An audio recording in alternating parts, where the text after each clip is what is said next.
Bueno, ¿y qué hay detrás? La entrevista que le concedió el presidente Putin, pues al máximo comunicador de Estados Unidos, que es Tucker Carlson. Y para mí, pues rompió el cerco desinformativo contra Putin en Occidente. Sí, porque vean, hay tantas aristas. Una entrevista que duró 2 horas, ya tenía más de 200 millones de vistas. El Super Bowl de ayer, que por cierto gané mis apuestas, tuvieron en el Super Bowl 120 millones de vistas. Bueno, Tucker Carlson tiene más de 200 millones de vistas al corte de hoy, nada más en X, en el antiguo Twitter, ¿eh? Entonces, vean, me llamó profundamente la atención que en la meta histórica, va más allá de la historia, esa entrevista, ¿eh? Hay que estudiarla muy a fondo. Nosotros la vamos a estudiar en mi clase de geopolítica posgrado en la UNAM. Pues nos va a tomar varias clases porque fueron 2 horas y ahí no te puedes perder una palabra, ¿eh? Cimbró al planeta entero y hay expresado el presidente ruso varios conceptos nodales en los que coincidimos sin que yo tuviera el gusto de conocerlo. Una, Ucrania es el teatro de una guerra civil. Ya ven que eso yo vengo diciéndolo desde hace mucho. Luego, el desastre de la desdolarización para Estados Unidos. Incluso yo he hecho un libro al respecto. Y luego, el prodigioso avance de los BRICS y China. Y luego, el predominio ruso con sus misiles hipersónicos. De eso alardeó mucho Putin. Y la guerra de propaganda que controla en Occidente. Sin duda, Occidente y sobre todo el eje anglosajón de Estados Unidos y Gran Bretaña controlan los medios en Occidente. Bueno, eso también, pues ahí los demás tienen que acelerar, que den una propuesta alterna. Los BRICS deberían tener un medio pues para seguirlos y usar el método dialéctico de tesis, antítesis. Ahorita vamos a ver esa alianza que sí existe, que no se atreve a decir su nombre públicamente, pero ya lo dijo Alexander Dugin, que muchos dicen que es el ideólogo de Putin, entre Trump, Tucker Carlson y Elon Musk. Me llamó mucho la atención porque Elon Musk es clave en esto, ¿eh? Ahí lanzó un coqueteo Putin fuera de serie, aliado de Trump y Tucker Carlson, quien dio cabida en X, en Twitter, ¿no? A la entrevista completa, que ya estaba cerca de la marca de los 200 millones de vistas, ya lo rebasó, estaban diciendo, y quien criticó severamente a los enemigos de la libertad de expresión. Putin comentó que, escuchen, ya es imparable. Cito, él hará lo que crea conveniente. Sin embargo, necesitarás encontrar algo en común con él. La humanidad tiene que considerar qué va a pasar debido a los últimos avances en genética o en la inteligencia artificial. Es clave esa frase, ¿eh? No sé por qué pocos le dieron, salvo un servidor, le dieron la profundidad que eso requiere. Bueno, la profundidad de los conceptos vertidos por Putin y su seducción metafísica, porque coqueteó con Occidente, ¿eh? Esa estuvo dedicada a mi juicio, a fracturar a Occidente, ¿eh?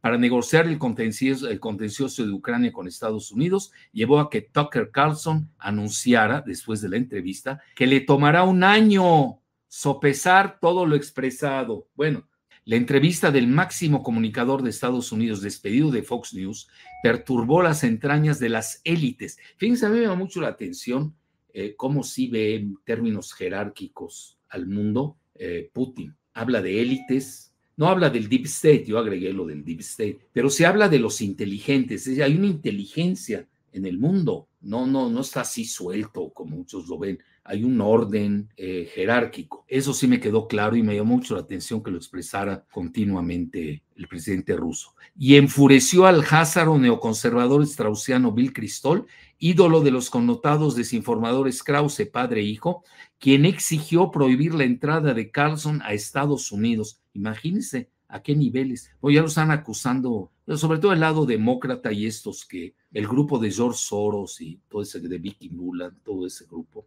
de los Kagan, KAGA, pues casi lo acusan de traidor a la patria a Tucker Carlson. Lo que pasa es que eso lo va a decidir la elección del primer martes de noviembre, quien tenga la mayoría, ¿no?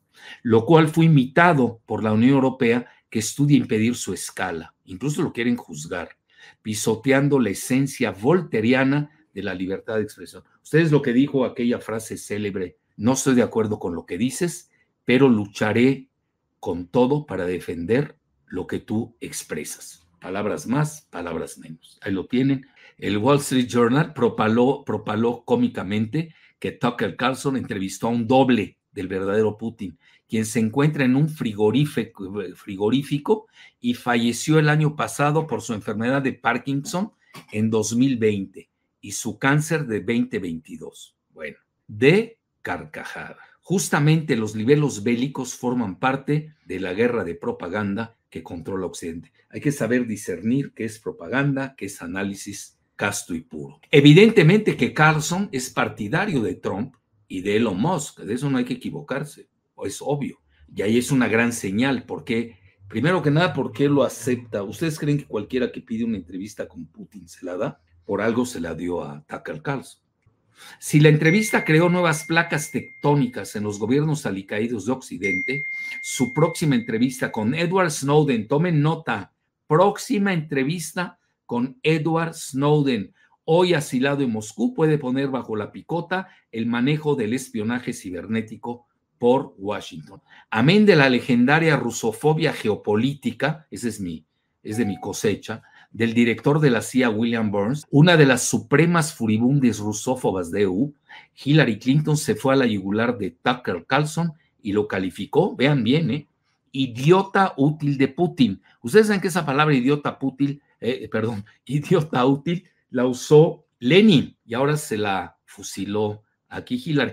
Vean, yo no creo, son gente muy inteligente, no puede decir uno que Hillary no es inteligente, ni que William Burns no lo es, incluso los mismos házaros neoconservadores straussianos, lo que pasa es que sí tienen en su esquema balcanizar, desmembrar, hacer un cambio de régimen de Rusia. Eso es una realidad.